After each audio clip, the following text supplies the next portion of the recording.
Prosseguindo na interpretação do Apocalipse versículo por versículo, estamos estudando o capítulo 17, o versículo 1. Vamos agora para um ponto 2, um outro ponto dentro desse versículo 1. O tema diz: o sermão da Babilônia apocalíptica. É importante, já que o Apocalipse dedica um capítulo inteiro e fala também na Babilônia em diversos capítulos. Capítulo 18 vai falar na Babilônia também, no capítulo 19 falou em capítulos anteriores. É a instituição mais perigosa para a fé cristã, segundo o Apocalipse, porque é aquela que o Apocalipse dedica maior tempo, ok? Então, o que prega a Babilônia apocalíptica? Qual a essência da religião fundada por Nimrod e sua mãe e mulher Semíramis, né? O comentário diz: podemos conhecer o tema do seu sermão como foi contado por Flávio Joséfo. Segundo o historiador judeu, Nimrod, mentor da Babilônia apocalíptica, junto com sua mulher Semíramis, né, estabeleceu um julgamento onde Deus se tornou réu. Preste atenção nessa questão. Flávio Joséfo deixa claro que Nimrod, ele estabeleceu um julgamento sobre Deus, sobre as ações de Deus, sobre Deus julgar a humanidade. Ele viveu um pouco depois do dilúvio, né, cerca de 200 anos, então ele fala sobre a vida antes do dilúvio. O comentário prossegue: a questão em julgamento, a responsabilidade pelo mal que se abateu sobre a geração que viveu antes do dilúvio. Porque Nimrod vai criticar a Deus por ele ter punido a geração antediluviana. O texto prossegue: a Bíblia é clara em afirmar que ocorreu uma corrupção geral do gênero humano e foi necessário que Deus os punisse. Nimrod pregava que Deus era o responsável pela catástrofe e não o homem. Isso pode ser visto nos 3 temas propostos por Nimrod e Semíramis, descrito por Joséfo.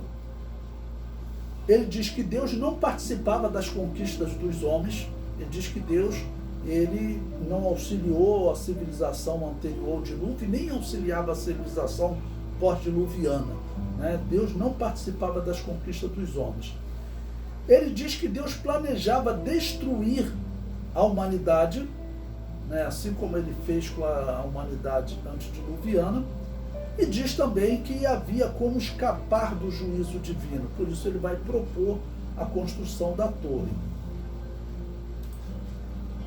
A maneira como nasceu a religião de Nimrod é a mesma maneira que nasceu a religião de Constantino. Ou seja, a religião de Constantino, a Igreja Católica, ela vai também colocar Deus no banco dos réus. Todas as religiões pagãs faziam isso, ok? E a Igreja Católica também vai fazer isso. E as igrejas reformadas vão seguir o mesmo caminho. O comentário prossegue: Nimrod era descendente de Cush, filho de Cã. Você pode ver em Gênesis 10:8. Cã havia habitado a região do Egito e seus filhos ocuparam o norte da África. Nimrod era descendente de Cush e vivia no norte da África, mas ele resolve ocupar um lugar entre os descendentes de Sem, ou seja, resolve ocupar um lugar entre aqueles que praticavam a verdadeira religião. Onde que os descendentes de Sem habitaram? Na Mesopotâmia. Então Nimrod, ele sai da região do Egito e ele vai para a Mesopotâmia. Você pode pegar um mapa da CPAD, as nações depois do dilúvio, e você verá que os descendentes de Sem aparecem na cor verde, os descendentes de Cã na cor laranja, e você vai observar lá no meio da Mesopotâmia, da cor verde, uma parte lá marcando o local onde Nimrod ocupou, e vai formar um império ali, que é o Império da Babilônia. Mas o Império de Babel, o Império de Babel cai. O problema é que sobrevivem sacerdotes e Flávio Joséfo diz que esses sacerdotes levaram aquela religião para todo mundo.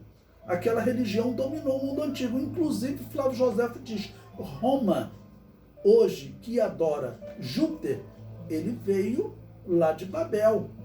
E os estudos das religiões antigas diz que Zeus, Baal, todas aquelas divindades nasceram aonde? Nasceram lá em Babel. E essa religião foi colocada na Igreja Católica, isso não tem dúvida na história. Tanto que a Igreja Católica, nós veremos, ela trabalhou para matar a Igreja Cristã, porque ela queria ser a única igreja na Terra. Nem igreja ela é a religião da Babilônia.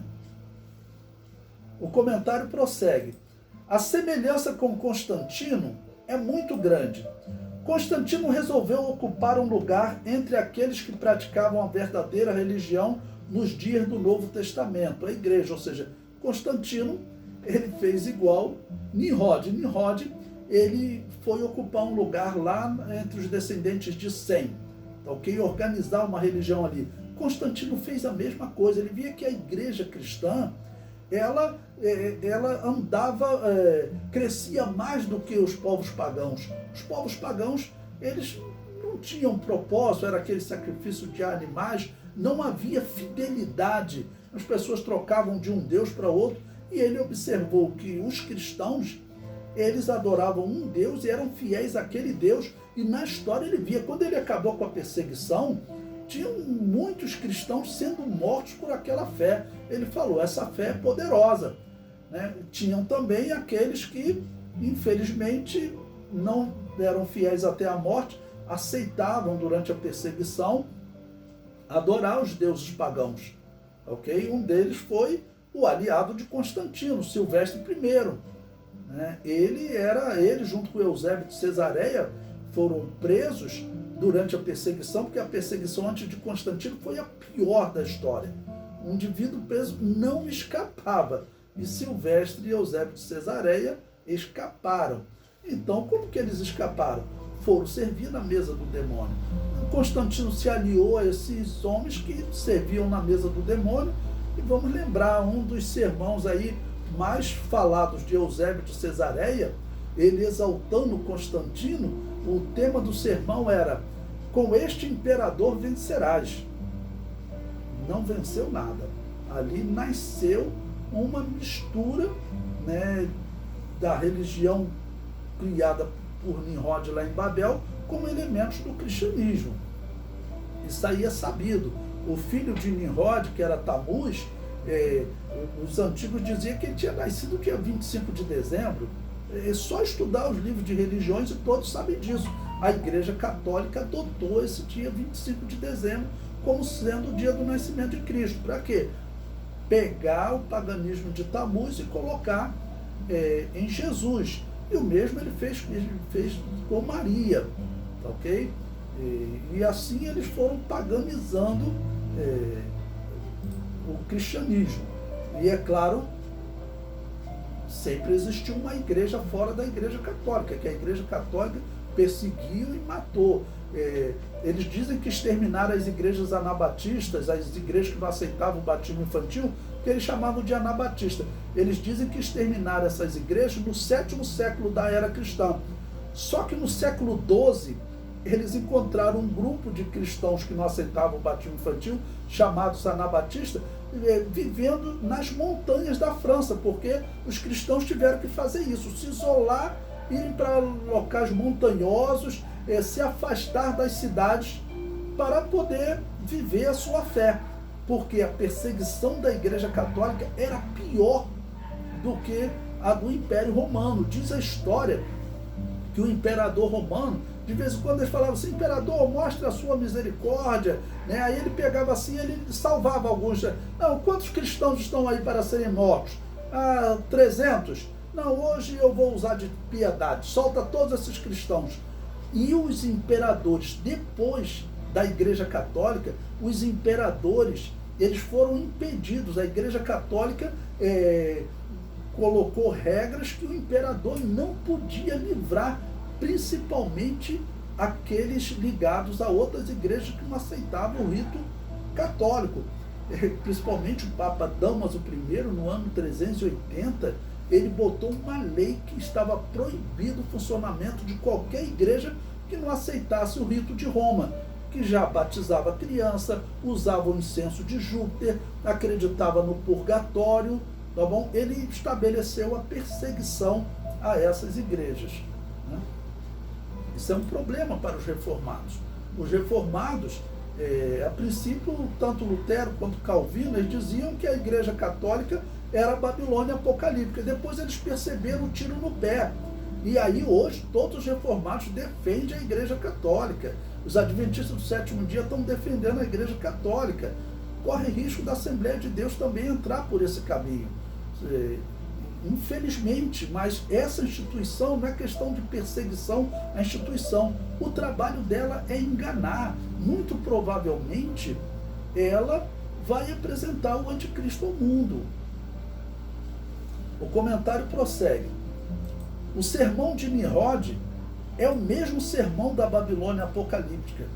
Deus é o responsável pelo mal que se abate sobre a humanidade. Porque Nimrod disse isso, né? Ele disse que Deus foi o responsável pelo dilúvio, que aquela geração era inocente. Essa é uma afirmação absurda, mas ela se encontra na doutrina católica e em todas as igrejas reformadas. A confissão de fé da Igreja Batista Reformada, produzida em 1644, afirmava que Deus predestinou a certos anjos para o pecado. Então ele diz, ele segue a Igreja Batista Reformada, segue a confissão de fé das igrejas luterana, presbiteriana, e todas elas dizem o seguinte, que Deus predestinou uns anjos a pecarem e outros a serem fiéis. Irmãos, isso é satanismo do pior tipo que existe, porque segundo essa doutrina, o querubim ungido pecou e se tornou o destruidor, o dragão, porque ele foi predestinado por Deus. Ou seja, Deus é o responsável por esse mal. A Igreja Católica criou essa doutrina, adaptou essa doutrina pagã no ano 410. Os romanos acreditavam nisso, no determinismo dos deuses. Agora a Igreja Católica colocou só como determinismo de Deus, no singular. Mas a Igreja Católica, isso não tem dúvida, ela adotou essa crença que os povos pagãos defendiam. Os gregos, Platão, ele defendia o sistema de castas, que é o sistema de predestinação. Os indianos defendiam. A religião criada na Babilônia defendia isso, a Igreja Católica adotou e os reformados estão aí difundindo essa doutrina hoje, mais até do que os católicos. Hoje, os reformados trabalham por essa doutrina. Os católicos ficaram com vergonha de pregar essa doutrina de Agostinho de Hipona, porque, é claro, se Deus predestinou o querubim ungido a pecar, e veja aí, está aí o texto literal, né, da Batista Reformada também. Se Deus predestinou o querubim ungido a pecar, o querubim ungido que se tornou o dragão, ele é uma vítima de Deus. Ou seja, está fazendo o mesmo que Nimrod fez. O comentário prossegue. Essa afirmação é a coluna vertebral da doutrina da Babilônia apocalíptica. Eu falei para vocês em tópicos anteriores sobre o Armagedon das ideias, né, sobre o Armagedon das doutrinas. Uma das doutrinas que eu digo que a igreja cristã tem que tomar cuidado, porque é uma doutrina satanista, ela defende Satanás e acusa Deus, diz que Satanás é uma vítima de Deus. Isso é um absurdo, não sei como isso pode ser pregado em igrejas. E isso está ali, eu botei o texto, entre aspas, você vai encontrar esse mesmo texto na igreja presbiteriana, todas as igrejas protestantes, elas seguem esse padrão, né? Por isso que eu falo, não são igrejas cristãs. Tanto que é só você estudar. Igreja Batista Reformada, quem trouxe ela para o Brasil foi a maçonaria, foi o satanismo. O fundador da igreja presbiteriana no Brasil, pode pesquisar, ele era maçom, era satanista. Então, vai para o inferno por esse engano aqui quem quer. O comentário prossegue. O mesmo sermão de Nimrod, Deus é o responsável pelo mal que se abate sobre a humanidade. Esse é o sermão da Igreja Batista Reformada, aqueles que acreditam na predestinação de Calvino. Se os anjos receberam ordem para pecar, ou seja, se os anjos foram predestinados a pecar, a responsabilidade do pecado é de quem ordenou. Em qualquer tribunal, Deus está condenado, porque ele é o mandante. Você pode até condenar o dragão ao inferno também, mas tem que condenar o mandante. Quem foi o mandante? Foi Deus. Esta afirmação é encontrada na Confissão de Fé da Igreja Batista Reformada e em todas as igrejas reformadas, né? Você vai encontrar lá na Igreja Presbiteriana, a Confissão de Fé de Westminster, está lá o satanismo dizendo que os anjos pecaram porque foram predestinados por Deus. Isso é inaceitável, irmãos. Todos eles vêm do cérebro organizador da Babilônia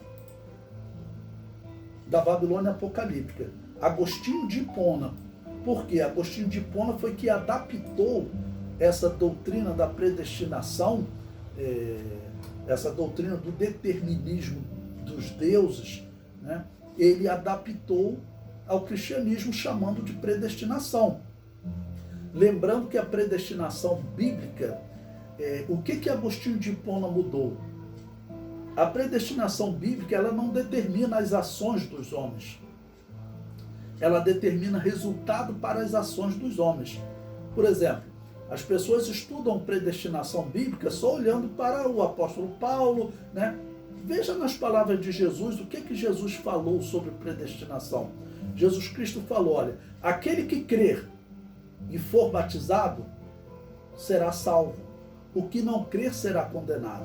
Aqui está a predestinação bíblica, não a predestinação de Agostinho de Hipona e de Calvino. Por quê? A predestinação bíblica diz, aquele que crer, ou seja, aquele homem que usa o seu livre-arbítrio, que crê e aceita se batizar, confessa os seus pecados, abandona e faz a declaração de amor a Deus, esse é predestinado a ser salvo.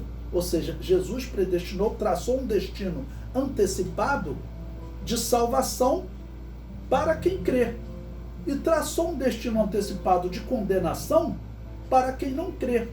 O que Agostinho de Hipona mudou? Agostinho de Hipona, ele disse que Deus predestinou o homem a crer, predestinou a ser batizado e predestinou a ser salvo. A mudança é pequena, mas é uma heresia pagã. Inclusive nós sabemos que Agostinho de Hipona, antes de ser católico, antes de ser um pagão católico, ele era um pagão, ele era um pagão maniqueísta. E lá no maniqueísmo ensinava exatamente essa doutrina.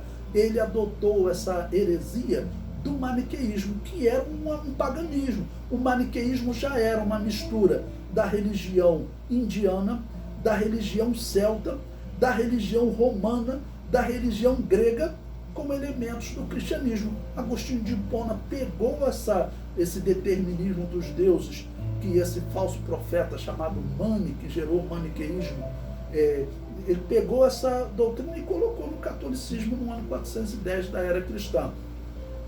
O ano 410 da era cristã pertence na profecia do Apocalipse a que período? A chamada Era de Pérgamo.